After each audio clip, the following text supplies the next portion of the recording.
Cactus. Cactus. Cactus. Cactus. Cactus. PLA Radio. Cactus. Cactus. Cactus. Cactus. Cactus. Cactus. Phonelosers.org. Cactus. Cactus. Cactus. Cactus. Cactus. Cactus. PLA Incorporated. Cactus. Cactus. Cactus. Cactus. Cactus. Cactus. PLA Radio. Cactus. Cactus. Cactus. Cactus. Cactus. Cactus. Homelessness of America.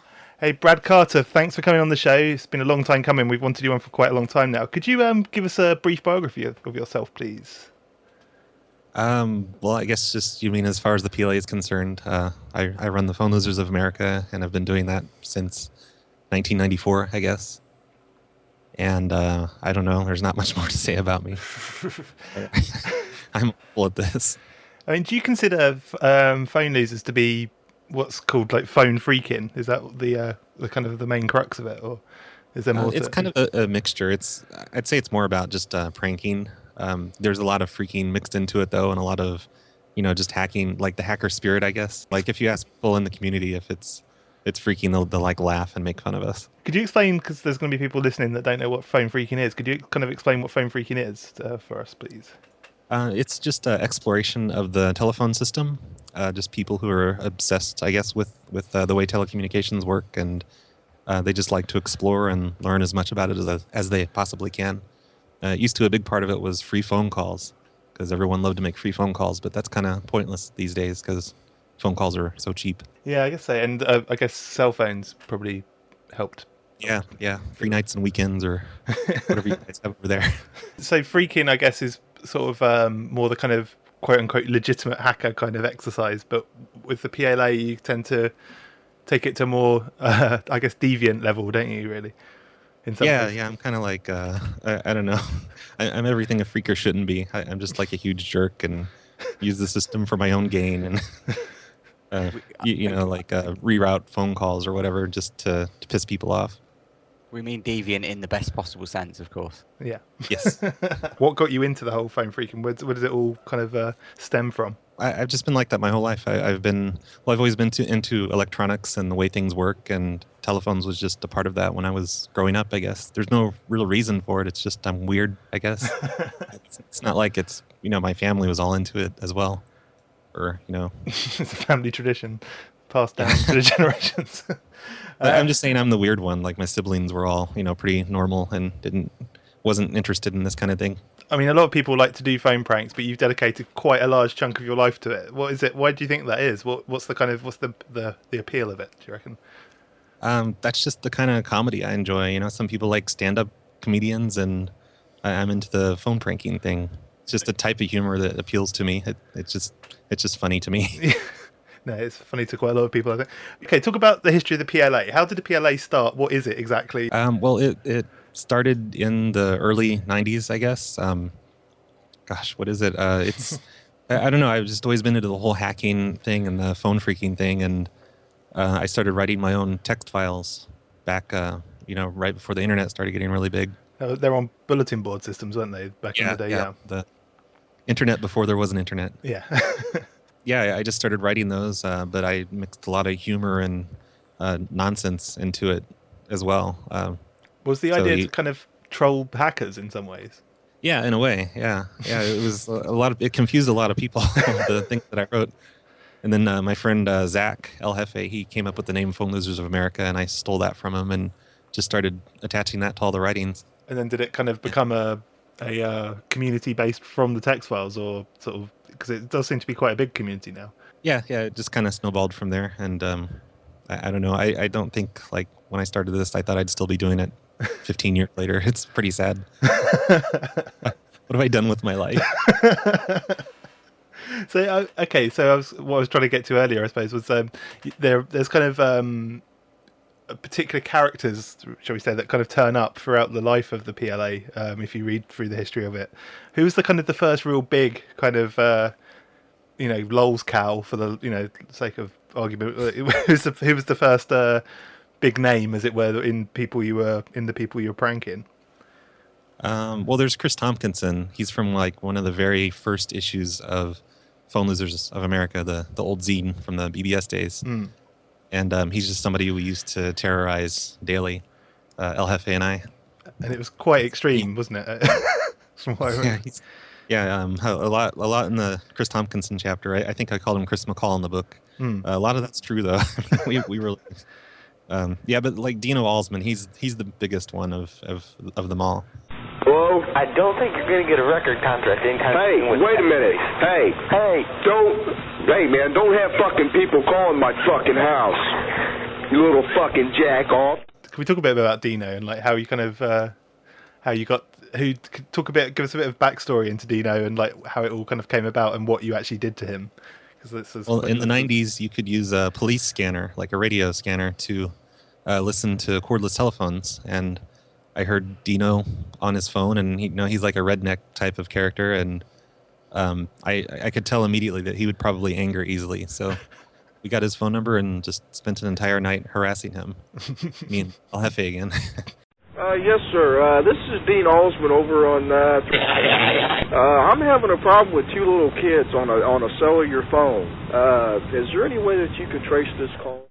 And it was like, wasn't he calling his girlfriend at a hospital or something? And yeah, his wife worked at a hospital, and like as soon as we made a prank call to him, he would get on the phone with her and start crying about it, and then we would call him back, and I don't know, it spanned an entire night, and it was just crazy stuff, and I don't know, everyone loves the Dino story. Yeah, and it wasn't. I think my favorite bit was, didn't you? The first time he said he was going to kill his girlfriend, so you called the hospital to tell. Oh yeah, he said he was going to beat her, and I'm like, you know what? I think you need to be careful. I think he's actually going to beat you. Just out of nowhere, she gets a phone call. That's quite funny. These kids have been calling me since about 9 o'clock this evening, and they're sitting here playing these little games. And I don't know how in the hell they're doing it or why they're doing it. I guess they're just bored because it's raining outside. Yeah. One of the things I've always kind of been jealous of, because I don't think we're able to do it here. I'm sure someone's going to correct me on this, but it's this thing called red-boxing. Now, could you explain what red-boxing is? Red-boxing is using usually a small device on a pay telephone, on a public phone, and it makes these chirping sounds, which sound just like a quarter dropping into the phone. That's how the phone company's computers recognize quarters, or it used to be. It's kind of being phased out now. But using a little device or a tape recorder even, you could play these tones and get free phone calls to anywhere in the world. How would you construct a red box? I started out on a tape recorder. I stole a tape recorder from my mother, actually, and recorded some tones. I just connected to a payphone and dropped a bunch of quarters in, and it recorded the tones. And then I could play those back later at any payphone, and it would give me free calls.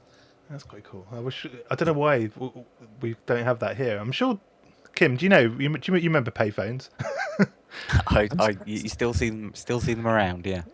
Did they make noises when you put coins in? I can't remember. I'm sure don't you have a choice between pulse and tone or something? You used to be able to choose between on telephones whether you wanted one or the other. And I'm sure that the tones did the same thing. Yeah, that's why it's called tones. Yeah, but these are different tones like that you hear when you put coins into a telephone. Yeah. And you don't actually hear these. It's very rare that you can hear them when you put them in. Oh, okay. But the person on the other end, they can hear them. Ah, right, okay. So it would be the person on the other end of the phone that you're calling would hear the tones, and they're the ones you need to record to get the free phone call. Okay, got it. I'm surprised I don't know this. I really have no idea if it works in the United Kingdom or not. I know it works in Canada and works in the United States, but I have no idea about other countries. Yeah, that's... At this point, we have to make some sort of legal note that you're not supposed to try, probably. Yeah, I think we should encourage all the listeners to look this up on the internet and try it out. Yeah. Obviously, what was the thing you're meant to put in the stock thing? Oh yeah, the views of the guest do not express whatever. No, it's okay. I think people should try it out because it's funny. But okay, so fraud is hilarious. It is. So one thing you got into, and I didn't actually know about this until I read the book. And I'm not sure. I mean, I'm assuming you're fine talking about it because you've written about it in a book. But you got quite into credit card fraud at one point, didn't you? Oh yeah, and this was like long ago. I mean, this is before the 2000s, I guess. Oh, okay. So what? It was all 90s, so it's statute of limitations expired, so I think it's all right. Okay. So exactly how much into it did you? Because it seems in the book you got quite extremely into it. Yeah, it was a lot of fun. I mean, I was able to travel pretty much anywhere in the country I wanted to go to for free. Usually by plane, sometimes by Amtrak, because they both took credit cards. And I would just impersonate a father sending his son to whatever location, and it worked about half the time. There was a time, I think back in the BBS days, where you could literally just find text files full of people's credit card numbers, couldn't you? It was quite simple to... I think you can find them quite easily these days as well, if you know where to look. But I've heard about that. I never got them that way, though. I would either get them from where I worked, or I would call up a business and talk them out of credit card numbers. how would you do that exactly? I would call up like a gas station and say, "Hey, this is Joe from the Visa Corporation. It looks like the last transaction didn't go through. I need you to pick out your credit card receipt from your last transaction and read me the numbers." They'd be like, "Okay." And you just do that. Just do that over and over again, sort of thing. Yeah, it worked most of the time. You know, because convenience store employees, they're not known for being that bright. And okay, and so I mean, you used to book tickets. I mean, obviously, I imagine you got into trouble eventually. I know you got into trouble about this, but how did you get away with it for so long? It was just really easy. I mean, there wasn't really much chance of getting caught. The one time I got caught for trying to fly was from a travel agency that was just suspicious of me. That's because the card didn't go through, and then it didn't go through again, and I gave them a third card, and I'm like, "Okay, that one works." And yeah, they were just suspicious by the time I got there to pick them up. Yeah, that's nice. So, and you actually got arrested. What actually happened? Did you get charged or anything? Or No, they completely dropped it. I went to what do you call it? One of those, not a probation officer. I don't know. They let me out of jail. I spent like a weekend in jail with a bunch of drunk guys, and they eventually, after a couple months, just completely dropped the charges. They said it wasn't worth their time. Which seems bizarre to me, because they knew I'd been doing it. I don't understand that at all. So nowadays, they'd probably classify you as a terrorist for trying to do that. Yeah, probably. Going to Gitmo. Yeah. So another thing I still don't fully understand now, because I'm stupid probably, but what is Biege-boxing? Obviously that's different to red boxing. I know. Oh, it's really complicated. I don't think I can explain it to the likes of you. I know. Yeah, well, that's fair enough. No, but no, I'm sorry. Biege-boxing is probably the simplest thing you could possibly do with a telephone. You pretty much just take a telephone and go out to the outside of somebody's house and hook it into their phone box and make phone calls. Okay, that's quite easy. Either that, or you go to one of those, just like a box on the corner of a block, and you can plug into, I don't know, like hundreds of phone lines from there. I know one of the old PLA issues had an article on Biege-boxing, and it was, I think, less than a paragraph long. It's like, here's how to Biege-box. Did you disguise yourself when you were going out to do it? Did you like dress in a boiler suit so you'd like look like you were doing some sort of technical thing, or did you just sit at the side of the road and do it? No, I never went that far with it. I usually did it at nighttime.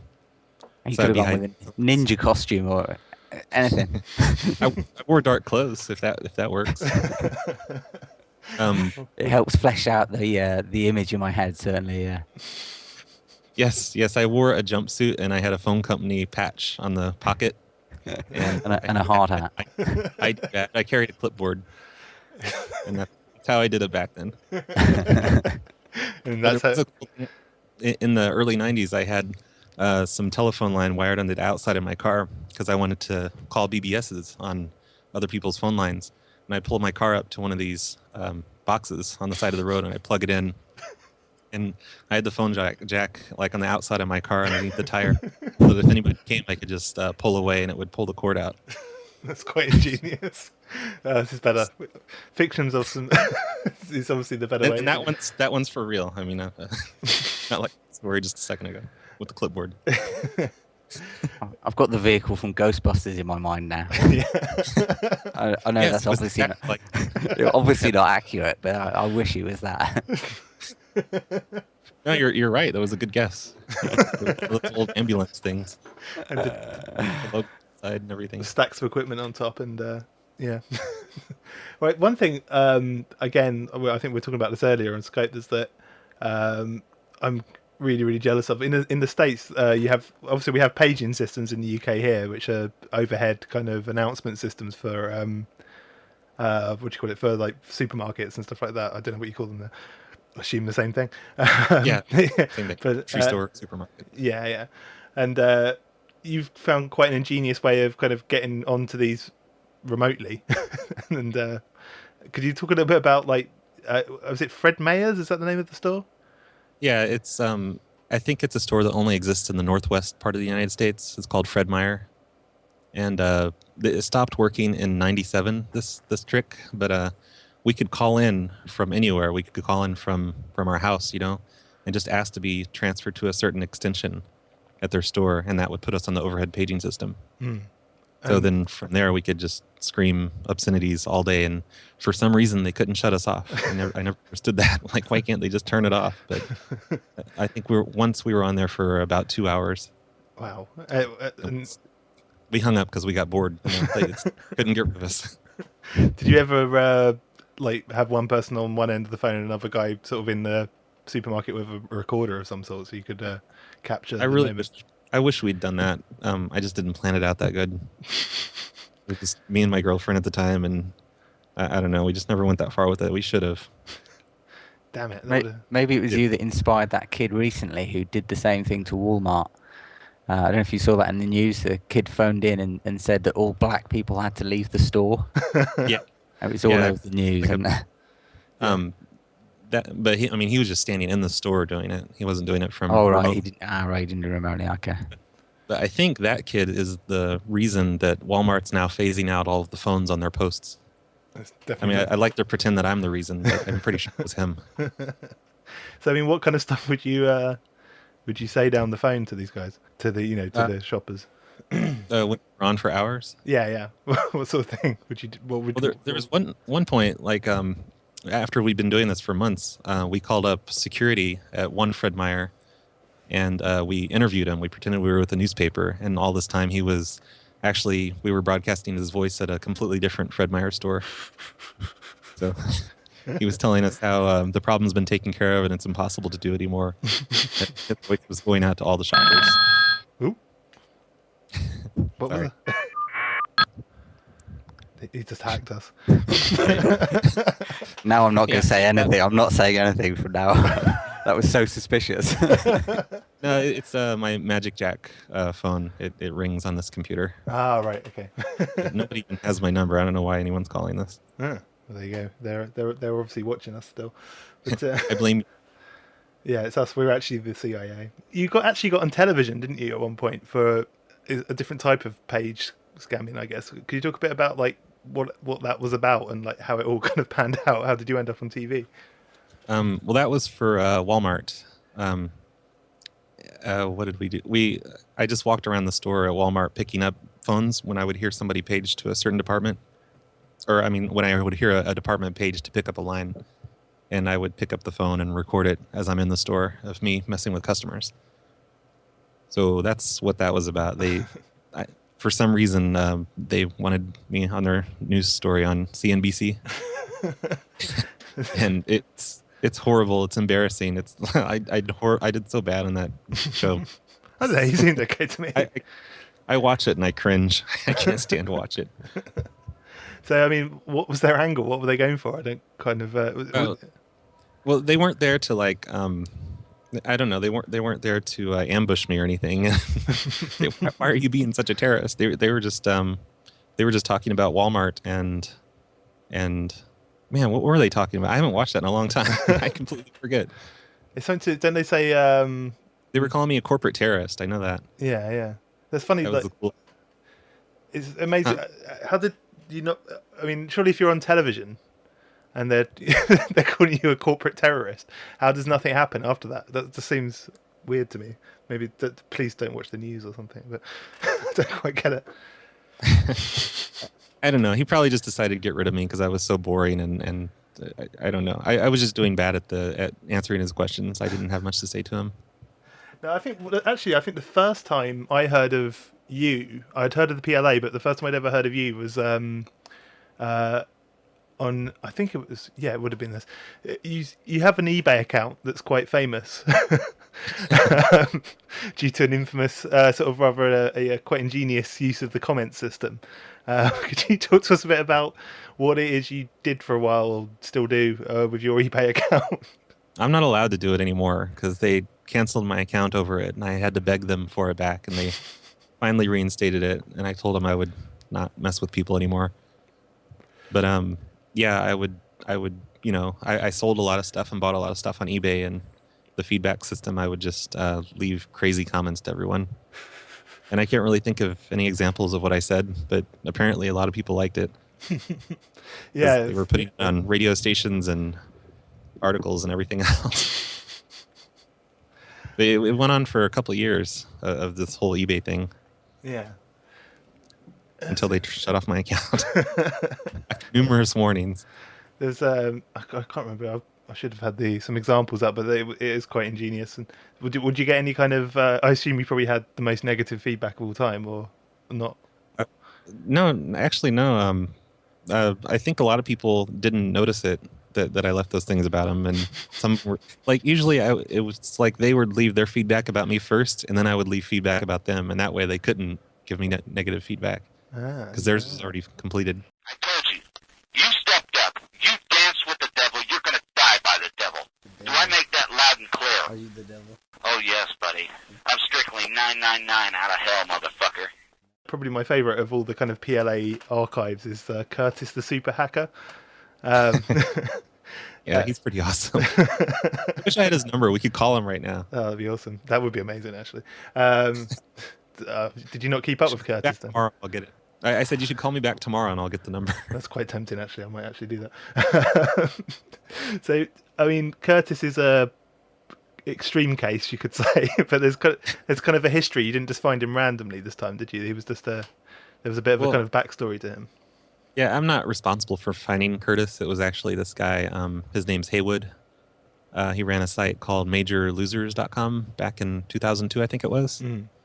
And he had all these stories about Curtis on his website, and I thought the guy was hilarious. And he just knew him through email and Yahoo voice chats, I guess. Yeah, what was he doing? Like I said in the book, I can't. I'm a horrible person to even tell the Curtis story because I don't know the exact origins of him. But he was just harassing women in Yahoo chat rooms. Mm.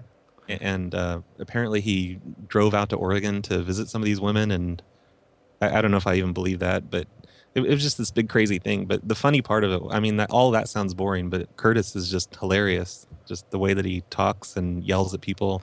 And he's 999 straight out of hell as well. Yeah. Calls everyone queer boy, and he claims to be a hacker a lot, and it's so obvious that he isn't because he's just this huge moron.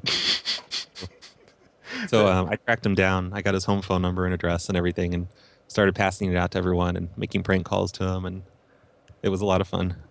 And didn't he claim to have a central computer or something? Oh yeah. I think at my third or fourth call into calling him, he's told me he had a central computer hooked into his phone system in his home, and it instantly told him exactly who I was and what phone number I was calling from. And you fucking sit there, you play your fucking little bullshit. You play with your phone. Do you know what I keep doing to you? No, you don't even have a fucking clue. I'm walking you into the biggest fucking trap you ever seen in your fucking life. All right. Oh, really? You don't understand it. You don't get it. You don't comprehend. I told you several times, I own your fucking soul when you dialed this number for the first time.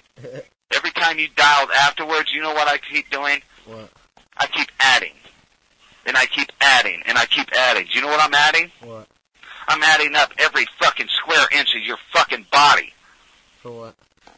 For what? For the day I rip it off with a fucking pair of pliers.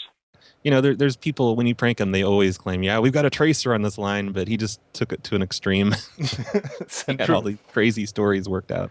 Do you get that a lot where people kind of, you call people up and they just sort of just come up with bullshit kind of responses? I know I've had a few of yours where people go, oh, the cyber police are on you or this kind of thing. Do you get that all the time? Actually, just last week on the phone show, we were for some reason calling these people, and they called us back and they're like, yes, we're with the Albany Police Department. We have a trace on this line, and there's going to be an officer at your house shortly. And we just laughed at him. You had a guy on recently, didn't you? That was on the news because someone put I can't remember his name now. Someone put Michael Weisenstein. Yeah. You tell the backstory of that, 'cause that's He was on the news because Google screwed up his listing on their phone listings page, I guess, and they had his number listed, his home phone number listed as the courthouse in the city he lives in. So he was getting 20 or 30 phone calls a day of people asking courthouse questions, and it really, really upset him. He's like this old man, and during the news segment, they actually zoomed in on the screen of Google, and it showed his phone number there. So I had to call him. Weisenstein's problem is that some people trying to call the South County Courthouse go to Google, type in some search terms, and may come up with a listing not for the courthouse, but for Weisenstein's private number. But since he was dealing with the internet giant Google, he thought this would be an easy fix. But 7 months later, Weisenstein says he's losing patience with Google.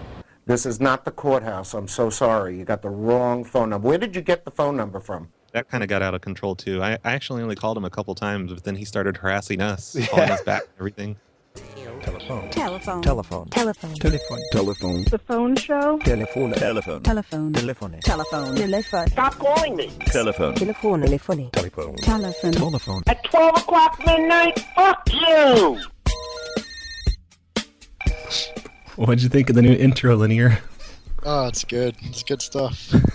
So, okay, right now, I'm not making this up. That guy from last week is calling, so I'm adding him. Hello? You know, my dad is a judge, and you guys are really stupid for doing, what you're doing. I'm telling you. I'm being very honest. What are you talking about? My dad is Judge Colin. If you look on the computer, you'll find it. Who is this? His last name is Colin. You got me, pal. I'm getting the phone calls from you, and I'm not stupid. And didn't he? There's a really, really funny bit. I'll play the clip of it. But he sort of claims that he's actually got a police officer in the house with him, doesn't he?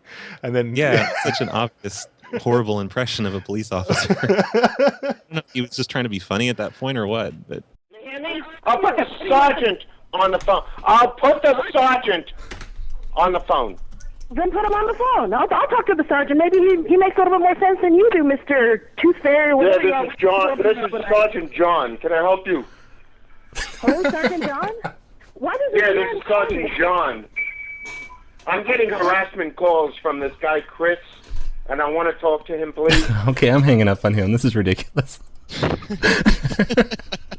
I am Sergeant John. I'm totally fooled. Yeah, recently somebody sent me links to his Facebook and he's got an account on Meetup.com trying to meet women. Oh wow! Are you gonna take advantage of that? Or? I'm gonna leave. I did post a message just to say hello to him, but I'm not gonna bother him on there. Okay, this is one thing I was gonna say. If say you're a potential prank victim of the PLA, is the best defense the same as it is against any kind of, I guess, troll? That if you don't react, then you're probably going to be left alone, and if you do react, then you're going to be kind of harassed, I guess. Oh yeah. If they're boring, we'll never call them again. It's just the people that get upset and freak out. And do you think there's a certain type of person? I mean, there does seem to be kind of like a sort of particularly a trollable type of person, doesn't there? Yeah, like most Americans would fall under that category. And me. Yeah. So I definitely fall into that category. Really? Oh, well, thanks for that tip, Paul. Shortly. No problem.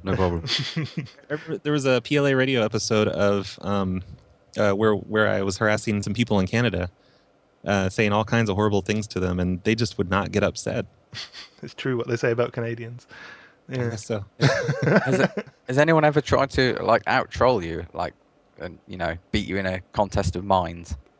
Oh yeah, a few times. And if they win, I just quietly go away and never bother them again. So you have been bested. I need to pick on the easy targets. Are there any kind of have there ever been any kind of rival groups to the PLA? PLA seems to be kind of the I know there's the PLU, but that's just basically the PLA again, isn't it? I think. Yeah. Oh no, it's yeah, kind of just me, I guess. I don't know. There's always a group of people, my cronies, I guess. But have there ever been any kind of Jets versus Sharks scenarios or anything like that? Not recently, I guess. I think everyone just loves us now. But I mean, back in the day, there was always somebody trying to take down the site or claiming that they've got a lawsuit ready for us. Yeah, I think another one actually. I was thinking back to like kind of trying to remember the earliest times I'd ever heard of the PLA, and I think the first one I ever heard of was, or at least I saw someone a write up about it, was the Boulder News incident, which then led to an even more bizarre thing. So, could we talk about at first like what the sort of history of the Boulder News like kind of web discussion group was about, and then some of the consequences at the end are really bizarre. But, yeah, that's another thing I didn't really start myself, but it was just a discussion forum on the internet. It was in 1997 when the internet's brand new, and it was about the murder of the John Benet Ramsey, which is a famous case over here. I don't know if... No, tell us a bit about that. Because that comes into play. We were pretty much just trolling them. I mean, it sounds incredibly boring, but it was the early days of the internet, and they had no way to moderate, and we just caused nonstop problems for this forum, this community place, and until they finally shut it down. It was the newspaper's website, and they just turned it off, and it's still not there. They learned their lesson. No, there's wasn't there one like particular guys on there that again that they were a group that was trying to sort of bring down the PLA, and they actually ended up talking more about you guys, didn't they? Than Oh yeah. We kind of sidetracked all of their conversations away from this John Benet Ramsey, and they stopped talking about her as much, and they started just talking about the PLA. That was just the main topic of discussion day by day there, and it wasn't even our fault at that point. They were doing it on their own. They were so pissed off at us, they just wanted to talk about us and figure out a way to stop us. So that was kind of hilarious. It was a good time. We've never been able to repeat that. Do you ever get that quite a lot, where you sort of somehow manage to kind of troll someone so badly that it kind of actually ends up overtaking the entire thing, as it were? Or is that it happened a lot in the BBSing days. We caused so many problems in certain areas of BBSing that we were the topics all the time. That it didn't actually really end there, though, did it? I mean, another guy... It did for like 10 years, but then... Yeah. I took kids drawing it right, but if you look at the word balloons, the letters don't look like a kid's lettering. I thought they were more like an adult's. And then I started looking at the lettering, and something occurred to me, that this lettering looked familiar. And then I realized it. I considered going back, and I took a look at the ransom note, and I believe this is the same handwriting. You see why this is more important. This is a better comparison of handwriting.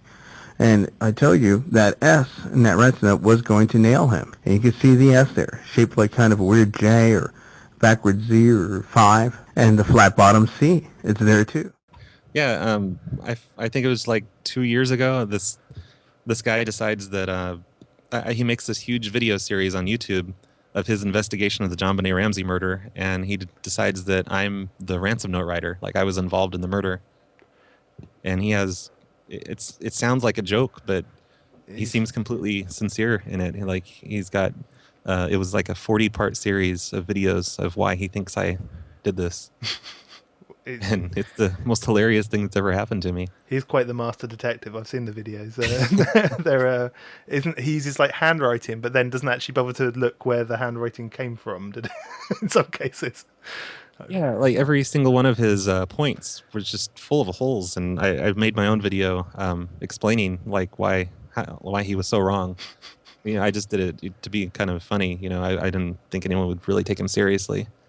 And did he ever actually try and contact you or anything? Or no, I contacted him first. His videos were up for a long time, and I finally saw them from someone else, and then I started, publishing them on the Phone Loser site, and everyone started contacting him. And his YouTube page, it's youtube.com/Richard Cardo. It has hilarious comments on it now of just everyone saying just, cactus, cactus, and everything else to him in his comments.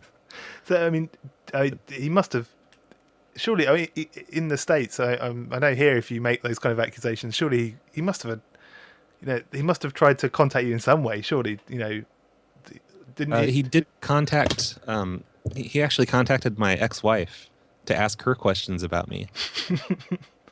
Did she? Well, the way it worked, actually, I mean, this shows you what a genius he is. He contacted my current girlfriend at the time and asked my current girlfriend if she knew how to get a hold of my wife. Right. And it just makes no sense at all. And she told me, of course, and I'm like, yeah, here's her email address. With Cardo, didn't he claim to have a book deal as well or something? He was going to expose you in a book or something.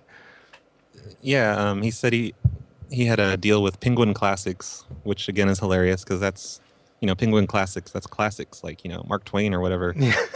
But somehow his JonBenet Ramsey investigation is going to be on Penguin Classics. Surely 6-figure salary, he said. 6-figure salary. So I can see that, Twain, Cardo on the bookshelves, I think, I mean, yeah, I really looked into him, and I think he's completely serious about his investigation, and I really think he has some serious mental issues. Yeah. that I can figure out because, I don't know, the whole thing is just nuts. So, I mean, it's great. I mean, I'm really happy that he did this. I don't really know anything about JonBenet. I mean, for a start, no offense, Kim, but why has a girl got a boy's name? It's the other way around. It's reverse, Kim. I don't know, man. It's unnecessary. Is JonBenet Ramsey was she the little girl that was in the beauty competitions? Yes. Yeah, right, okay.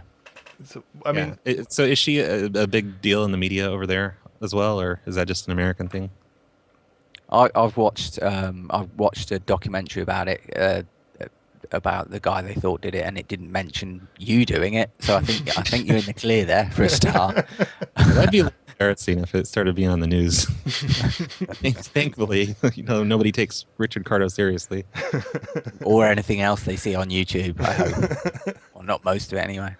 But yeah, it was kind of ripe for a bit of satire and parody. I think it's a kind of a weird situation, and a lot of people over here they looked at that case, and everyone just goes, "Well, why are you dressing up this little girl and putting lipstick on her and makeup and all the rest of it?"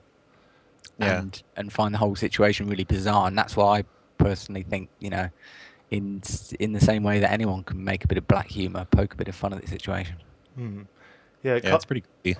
Is it one of those things where like people are still kind of obsessed with it to this day, kind of thing? Or? Oh, but the whole case? Yeah. There's there are forums on the internet, like several, just completely dedicated to the JonBenet case. They still think they're going to crack it. Okay, rather than the police, the trained kind of police. Yeah, that was the funny thing. All these people on the JonBenet Ramsey forums, they thought we were interfering with a police investigation by harassing their forums. Like, they seriously said this several times. They're like, yeah, they're just trying to draw attention away from the case by harassing these forums. They thought we worked for the Ramseys. There's one person that I guess if you listen to enough of PLA or you read the website enough, and there's a name that comes up regularly, and I say this with respect because she died very recently. Who is Mildred Monday? Are you saying this could be a fraudulent call? It could be, because I am goodness. Mildred Monday, and I'm in bed in my own home. She is an elderly woman from Indianapolis, Indiana. Or, I mean, she was an elderly woman. I was about to correct you there. Sort of dead now. She just died about 1 year ago. She's a lady that I started pranking in 1992, and we would prank call her, I don't know, every year or two after that throughout the 90s, and then we just kind of left her alone forever. But, everybody loves her just because she's so funny. And there's a great song. We'll play the song actually now, but there's actually two songs. Do you know about the second song? Is that the one where it's "Yesterday" by the Beatles, isn't it? And yes. Yeah. Yeah. I really like the what's it? I can't remember. What's the first one to take off of? It's the Bangles' "Manic Monday." I tell her that I wanna put new red shingles on her. No, you're not. I just had a new roof on.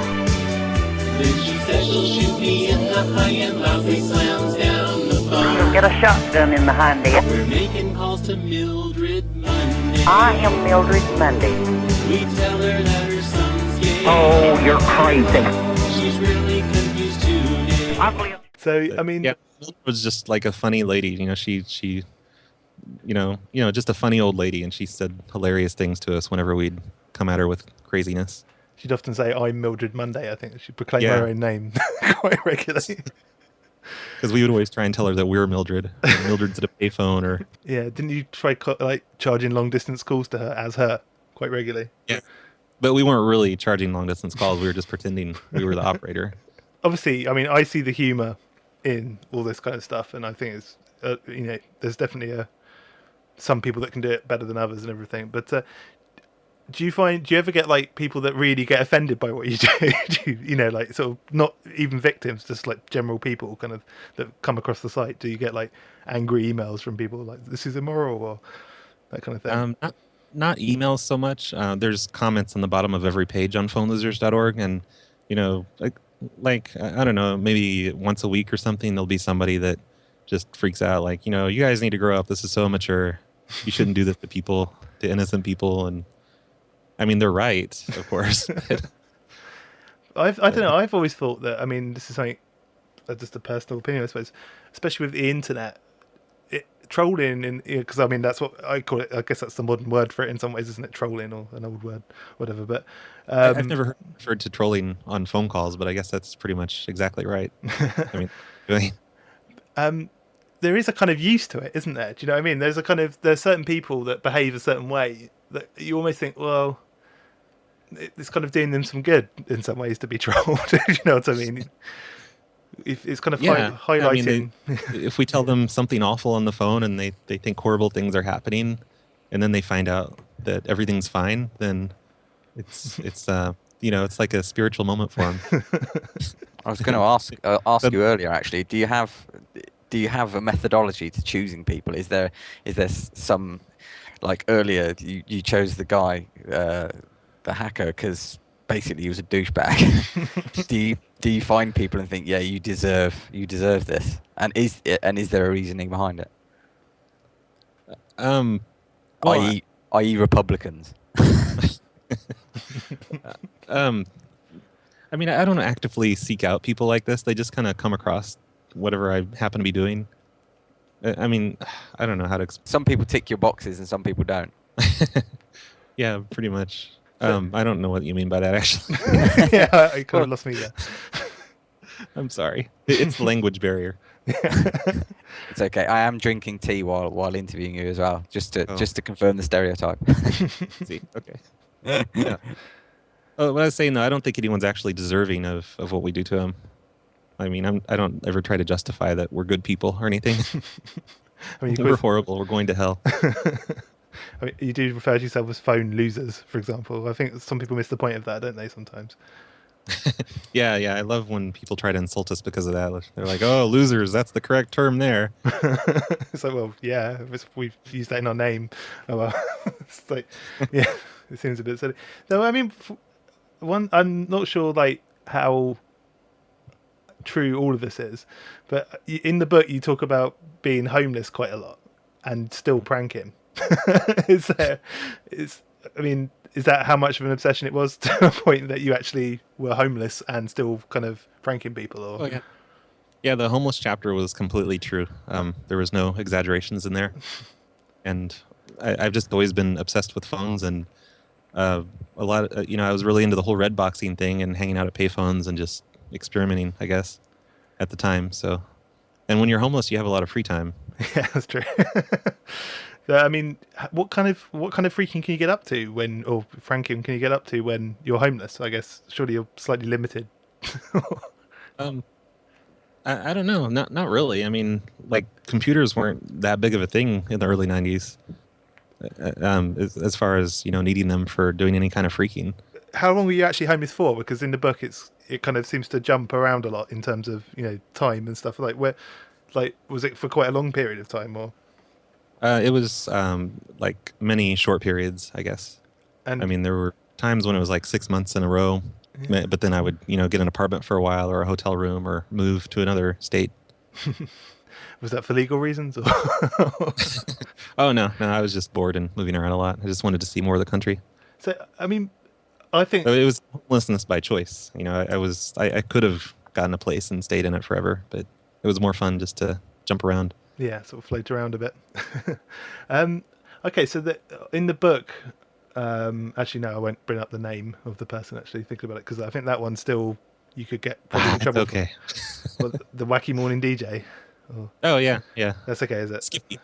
Yeah, Skippy. We'll call him Skippy. Okay, just star 57, the last one, and it says that it's in memory, and when the police who have this case already, and Verizon Security, they will give access to that file.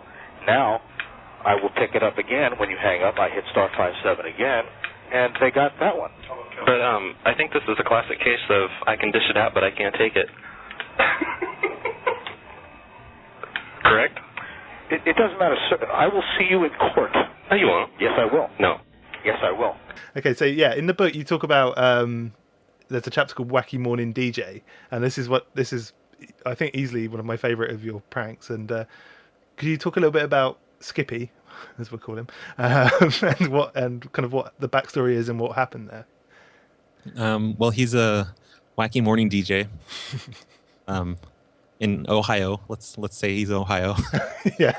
And I don't know, one of his big things back then when I started listening to him, it was right around the year 2000.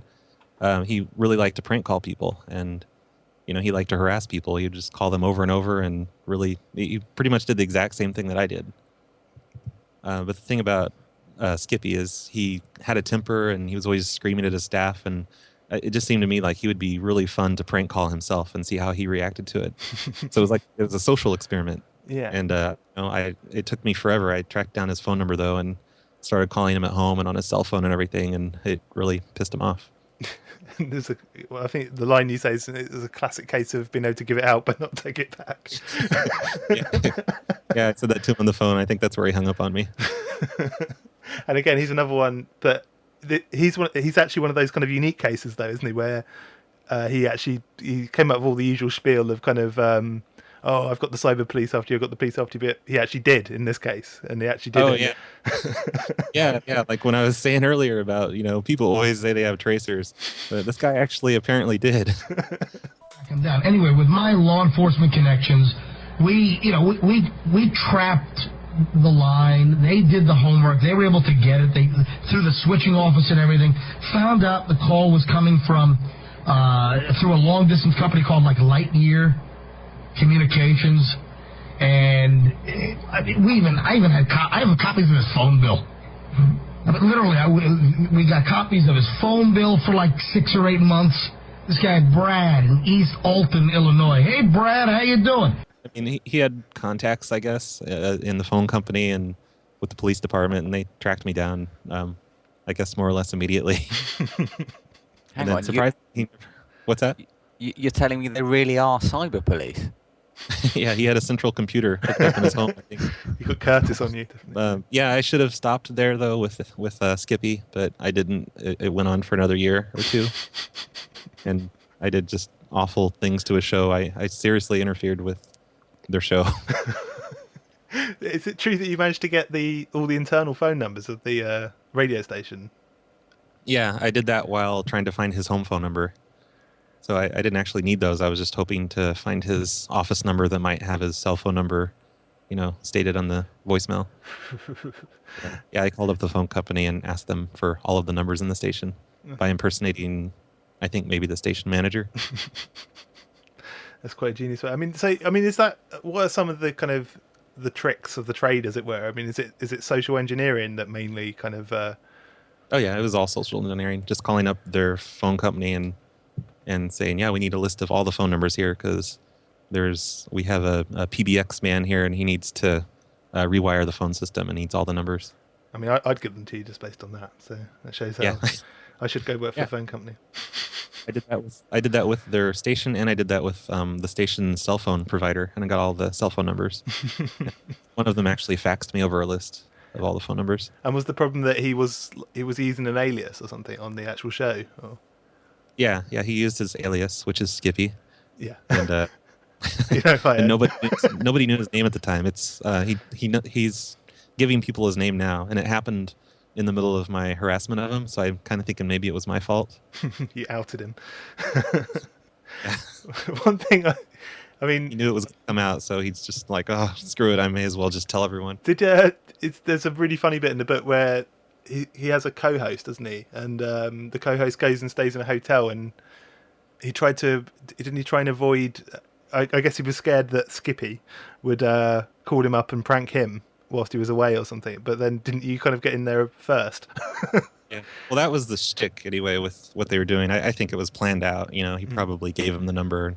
Like, yeah, this will be really funny on the air. Yeah. Hacking him and getting in his email and everything. I really learned how the show works, and it seems like just every little detail is planned out like this. Ah, right. So it's fake. But anyway, yeah, I figured out which hotel the guy was at and started harassing everyone in the room before Skippy did. And at that point, it just made things weird and awkward when he finally did get through. Not as epic as I'd hoped, but it was still pretty to listen to. Didn't you get his uncle or a family member to wake him up or something? Yeah, they had a family staying in the room next to them, and his uncle thought it was great that he was on a morning radio station, like he was expecting it, I think. He really wanted to talk to me and be on the air and everything, and I got him to run next door and wake him up, start banging on the door. Oh dear, that's quite funny. I bet he's glad I don't live in his listening area anymore. Okay, so it would be criminal of me to have you on the show and not ask you this question. But what is the origin of cactus? It doesn't make any sense. I don't know. It's just funny for some reason, and but it's this guy in I think 1992. He came up with it. He just started calling up people and saying nothing but the word cactus. So it's just a prank call where you call up somebody and you just say cactus, cactus, cactus, and it just confuses the hell out of them. They're like, cactus? What does that mean? What are you talking about? It just seems like the perfect word for that purpose. It does. I actually tried it out. There's this new website called VU, which is basically like the thing where you set up a virtual version of you and people ask you questions and you put video responses. And it's quite funny, but I just thought I'd test it out to try the effectiveness of the cactus, the power of the cactus, and I'd literally just put cactus ? Cacti ? And this guy just didn't understand what it was I was trying to get at, and he looks incredibly confused. It just seems to be like this perfect kind of mind control buzzword almost, doesn't it? It just seems to sort of set people off. I've heard it on something big here. Yeah, exactly. Yeah, it's you may have unlocked the key to the universe, but no, I think my favorite usage of cactus, which we'll play clips of this, but could you explain the kind of the phone mobbing incident or instance, I should say? Any particular one, or you're talking about the what's your bid thing, right? Yeah. That was our first successful phone mob, and to us, a phone mob is when we organize a large number of people to all call into the same phone number, usually a radio station call-in show. And we pretty much just called in, and we kept bringing up the word cactus in every call, and it just confused the hell out of them, and it was good times. Let's go to our phones. It's Radio Auction. Can I help you? Yes, I'd like to bid on the cactus. Okay. Hello, this is the auction. Can I help you today? I want to bid on the pizza. Which one, classic classic? pizza? The cactus pizza. Yep, this is the Radio Auction. Can I help you today? I'm lucky to bid on the Menards. Okay, we have a $100 card that's open right now at $85. The $50 is open at $45. You'd have to take it up by Becky, two. are you into bukkake? Nope. Cactus. Radio Auction. Hello, can I help you today? You're on the auction. I was wanting to bid on the massage. Which one were you interested in? I wanted the massage, or the place where they massage you with cactuses.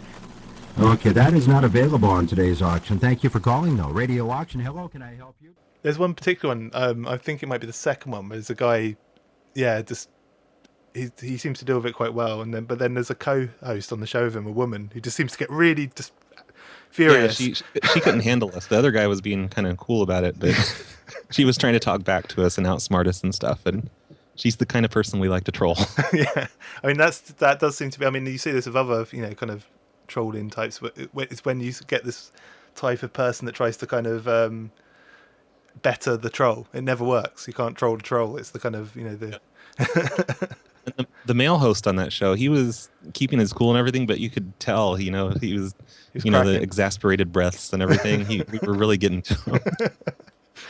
He was really upset that day. I don't think you. Yeah, I don't think when you. I mean, what kind of show is it? Because we don't have that sort of thing here, where it's just like you Oh, ring it's, up. it's like a community radio station, and there's a lot of these actually throughout the United States. We found, but they put all these things up for auction, and people call in and say their dollar amount bid. It really doesn't make a lot of sense when you think about it. But they're popular with old people, I guess. So people like one person puts something up for sale, and then other people call in and bid on it. I guess is that kind of how it works? Yeah, and it's the people putting things up for sale are businesses. It seems like. All right. Like Okay. a coupon for a restaurant or whatever. Okay, so I mean, before we let you go, let's talk a bit about the book and everything. So, how did the book come about? I mean, I remember you ages ago you were talking about writing a book, but this is a different book, I guess. Yeah, it's sort of the same book. I mean, originally I was going to do like a story-based book, just like a whole novel type thing, not about the PLA exactly, but using things that have happened within the PLA as part of the story. But I realized I suck at that really bad, so I just did a PLA book. Yeah, I mean, I don't know. I quite like the kind of fiction bits in the book. I think that would still make a good book. You should consider doing it. So tell us a bit about what's kind of like in the book, because it's quite a chunky book, and it's got quite a lot of varied stuff in it. What can in this book you will hear about everything we've just talked about over the past hour. Actually, now that I think about it, there's really no point in buying the book because you've just heard it all just now on the show. Which just cost you hundreds of dollars. Thanks a lot, jerk. But it's like the history of the phone losers. A lot of people are saying it's like a good book for people that aren't even into phone losers because it tells you about everything that's happened. And all these weird stories about telephones are in there. Yeah, it's definitely. I mean, I'm going to get a couple of copies for friends of mine, because I think even though they've never heard of PLA, I think they'll get yucks out of it, as it were. It's definitely worth reading. I mean, there's quite detailed history in there as well, isn't there? I mean, there's like this big chapter, and yeah, it's good. I think it's a really good book. It's a good. Would you almost say it's maybe a good beginner's guide to the PLA in some ways? Oh yeah, definitely. The one guy, Trevlin from WeakNet Labs, he calls it a yearbook. He said he's gonna, like, every time he goes out and meets up with the PLA person, he's gonna have them sign it. Oh, that's quite cool. He says it's the PLA yearbook, and I thought that was a good way to put it. Is Trevlin the guy that does the music, isn't he?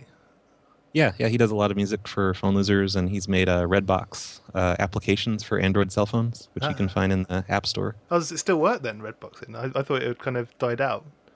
It's died out for long-distance calls, mostly, but you can still make local calls and sometimes in-state long-distance. I think it depends on the area you're calling from. Like, some people in New York are claiming that you can still call, anywhere in the country. One thing, I guess, like, same with the paging system, is like, how did you get away with it for so long? You know what I mean? Like, why didn't they just change the system slightly, or is it... for Redboxing? Yeah, it just seems like the most obvious thing. Was it just not enough people doing it for it to be a real problem, or? That was probably part of it. I mean, most people pay for their phone calls, but I think just the way that, the whole system's in place already, and there's just not much they can do at the time because everybody uses payphones and everybody, uses change for payphones. Yeah. Back then, it stopped around the early 2000s. They turned it off. All right. So if people want to get the book, where do they have to go? They should go to phonelosers.org/book, and it tells you all about the book there and has links to order it. And you'll write a nice friendly message to them as well if they select the right. Yeah, I people always ask for autographs, and I've written horrible things to everyone. And I give them a choice, if they want something horrible, or if they don't, I'll be nice to them. I think I chose horrible. I've only got the electronic version at the moment, so I'm expecting hideous words in mine, I imagine. Oh, I hope I don't disappoint. I know there's one guy in Kansas that ordered the book, and I think I wrote to him something like, there are children dying in Africa, and this is how you choose to spend your money. Huge jerk, and I hope you think about, starving children while you read this. You really want those customers coming back, kind of. It's kind of like the new eBay feedback for me. I get to just say crazy things to people. There's nothing they can do about it. Yeah, there's no eBay to tell you off. So obviously you do some other things as well. I mean, it's not just the book. You've got a couple. Are you still doing 2 podcasts, or is it just one now? I'm doing the podcast PLA Radio, which is all about phonelosers.org, and then Big Beef Bueno is another podcast. I'm planning on starting that up soon, actually, because I have some content to put in there. Oh, okay, excellent. I've kind of taken a couple years break from that. And that was kind of like a more free-form version of PLA Radio, wasn't it? It was kind of just whatever you wanted. Put all the extra crap that nobody cares about. But you also do like a streaming radio show as well, don't you? Yeah, we do the phone show every week, every Tuesday on cactiradio.com. And that streams 24 hours because I had that on yesterday. And there seems to be more than one show on there as well. What are the other shows on there? The other live show is Madhouse Radio. Okay. Which is madhouselive.com, I believe. And that's Carlito. He does an awesome prank call show. Excellent. I'll have to check that out. When we're not doing live shows, there's just random podcasts that play and music and prank calls and old shows. Excellent. So, okay. Well, thanks a lot for coming on the show. It's good. I've actually been meaning to get you on for ages, and I think the book just gave me kind of a good excuse to get you on.